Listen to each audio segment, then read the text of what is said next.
مامان الان دارین شوخی میکنین دیگه، تو خود از بون دارین میدونی یک باری تو بار میذاره.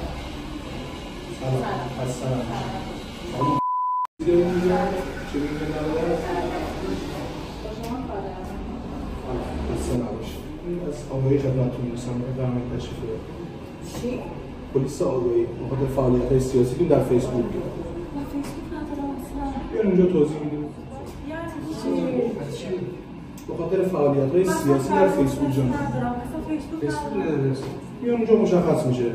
وقتی من آدرس دقیق دارم اومدم اینجا، پس حتما یه اتفاقی افتاده که من ندیدم. بفرمایید. میگم از طرف آگاهی بفرمایید. آگاهی ماشین در منتظر. بفرمایید.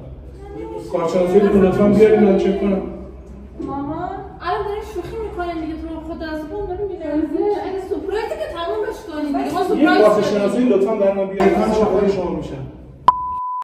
خاله خیلی شما رو دوست دارم. پیغام عاشقانه برای شما.